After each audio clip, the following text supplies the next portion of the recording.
In silence and in solitude we went, one first, the other following his steps, as minor friars journeying on their road. The present fray had turned my thoughts to muse upon old Aesop's fable, where he told what fate unto the mouse and frog befell. For language hath not sounds more like in sense, than are these chances, if the origin and end of each be heedfully compared. And as one thought bursts from another forth, so afterward from that another sprang, which added doubly to my former fear. For thus I reasoned, these through us have been so foiled, with loss and mockery so complete, as needs must sting them sore. If anger then be to their evil will conjoined, more fell they shall pursue us, than the savage hound snatches the leveret, panting twixt his jaws. Already I perceived my hair stand all on end with terror, and looked eager back. Teacher, I thus began, if speedily thyself and me thou hide not, much I dread those evil talons.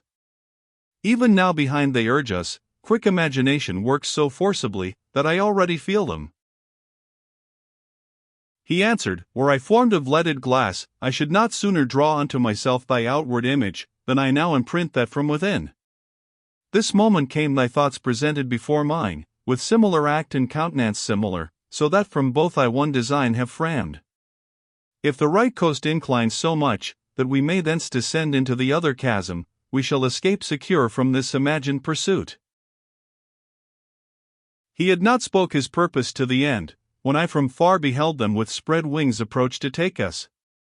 Suddenly my guide caught me, even as a mother that from sleep is by the noise arrest, and near her sees the climbing fires, who snatches up her babe and flies ne'er pausing, careful more of him than of herself, that but a single vest clings round her limbs. Down from the jutting beach supine he cast him, to that pendant rock, which closes on one part the other chasm. Never ran water with such hurrying pace adown the tube to turn a landmill's wheel, when nearest it approaches to the spokes, as then along that edge my master ran, carrying me in his bosom, as a child, not a companion.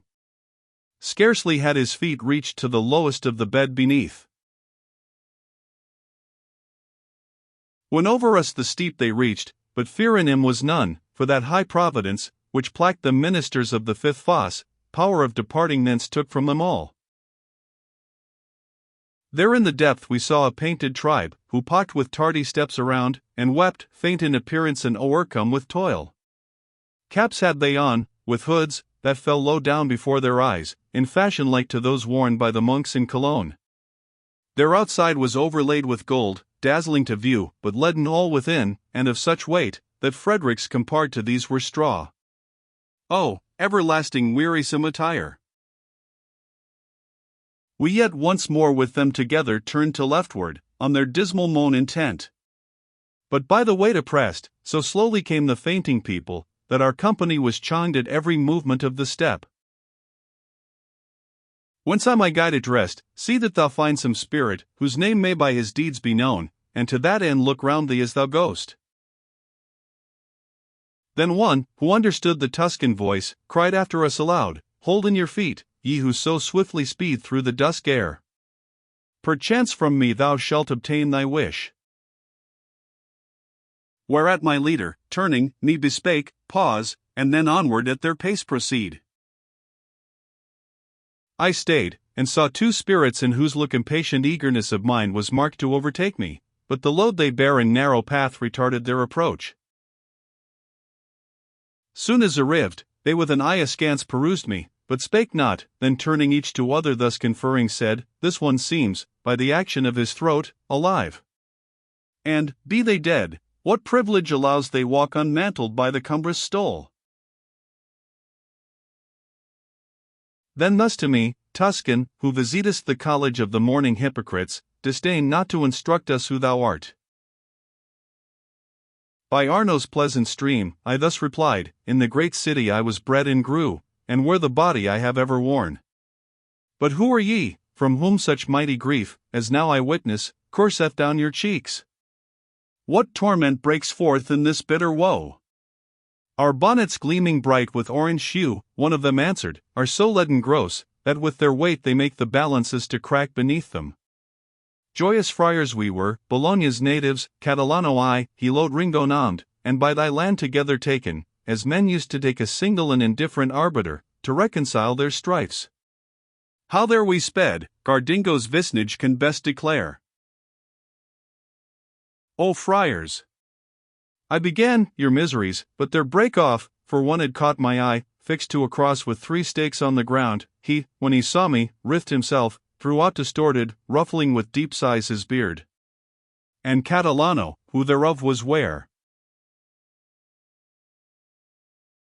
Thus spake, that pierced spirit, whom intent thou view'st, was he who gave the Pharisees counsel, that it were fitting for one man to suffer for the people. He doth like transverse, nor any passes, but him first behoves make feeling trial how each ways.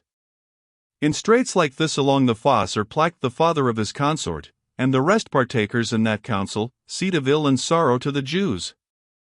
I noted then, how Virgil gazed with wonder upon him, thus abjectly extended on the cross in banishment eternal. To the friar he next his words addressed, We pray ye tell, if so be lawful, whether on our right lies any opening in the rock, whereby we both may issue hence, without constraint on the dark angels, that compelled they come to lead us from this depth. He thus replied, Nearer than thou dost hope, there is a rock from the next circle moving, which o'ersteps each veil of horror, save that here his cope is shattered. By the ruin ye may mount, for on the side it slants, and most the height rises below. With head bent down a while my leader stood, then spake, He warned us ill, who yonder hangs the sinners on his hook. To whom the friar, At Bologna erst I many vices of the devil heard, among the rest was said, He is a liar, and the father of lies. When he had spoke, my leader with large strides proceeded on, somewhat disturbed with anger in his look. I therefore left the spirits heavy laden, and following, his beloved footsteps marked.